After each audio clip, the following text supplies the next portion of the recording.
కులాలకు మతాలకు అతీతంగా అనేక దశాబ్దాలుగా రాజకీయంగా ప్రయాణం చేశాం. ఈ ప్రయాణంలో భాగంగా ఆత్మీయుల కలయికని ఏర్పాటు చేసి పిలిపించాం. ఆ పిలుపులో స్వచ్ఛందంగా అనంతపురం జిల్లా గుంటకల్ నియోజకవర్గం మినహా మిగిలిన నియోజకవర్గాల నుంచి అనంతపురం అసెంబ్లీ నుంచి తరలి వచ్చిన వాళ్ళందరూ కూడా పేరు పేరున ధన్యవాదాలు తెలియజేశాను.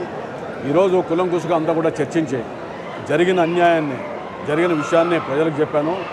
మా పార్టీకి కూడా మేము పనిచేసాం, మాకు ఇవ్వాల్సిన అవసరం ఉంది, రాజకీయాల్లో కొనసాగాల్సిన అవసరం ఉందా లేదా అనేటువంటి ఆలోచనతో ఉన్నప్పుడు అందరి అభిప్రాయాలు కూడా తీసుకొని ముందుకు సాగాలని ఈరోజు సదస్సు నిర్వహించాం.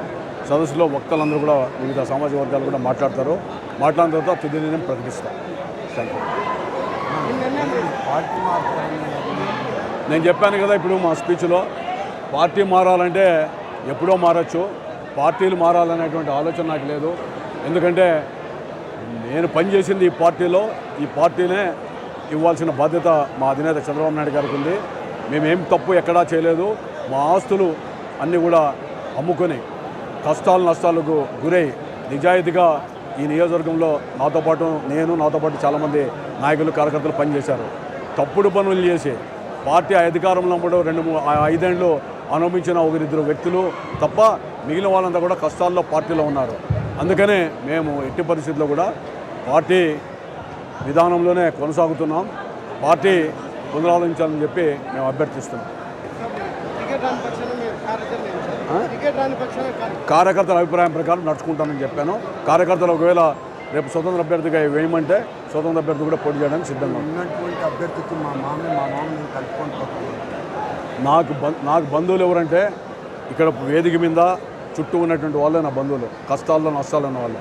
నాకేం ఎక్కడో మా అల్లుడు నాకేం నా కూతుర్ని ఇవ్వలేదు, లేదా మా అక్కకు మా అమ్మ తమ్ముడు కాదు.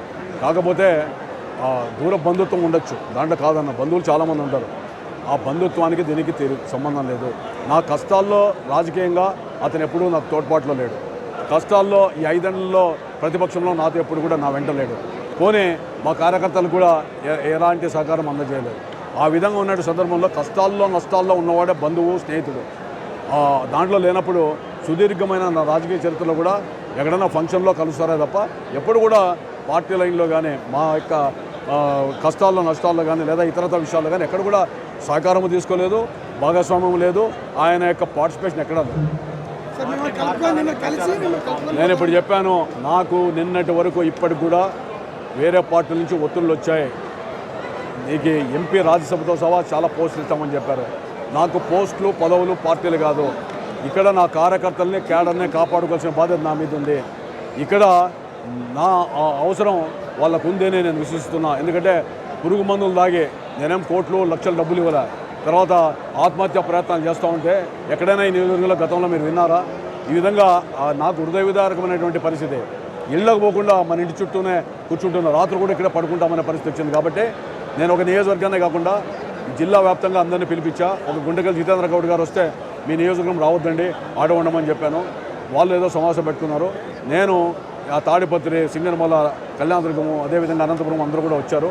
వీళ్ళందరితో కూడా చర్చించి నా బాధ వాళ్ళతో వ్యక్తపరచాలి. సుదీర్ఘకాలం నా దగ్గరికి ఏదైనా వచ్చారు, నేనేమి పేపర్ స్టేట్మెంటో ఇంకోటి కాదు, కేవలం వాట్సాప్లో సమావేశం ఉందని చెప్పాం.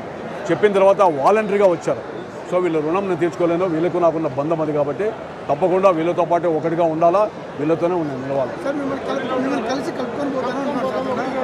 నన్ను ఎవరో కలుపుకొని పోయేది కాదు. కలిసి కలుపుకొని పోవడం అనేది అంటే ఏంటిది అంటే, కష్టాల్లో కలిసి కలుపుకొని పోయింటే నష్టం లేదు. నేను వీళ్ళందరినీ కలుపుకొని పోవాలి. ఎవరో పోయి పార్టీకి పనిచేయని వాళ్ళందరినీ పక్కన పెట్టుకొని నువ్వు రాజకీయం చేయాలనుకుంటే రేపు మే 13వ తారీఖున దాని పర్యవసానం చూస్తాను.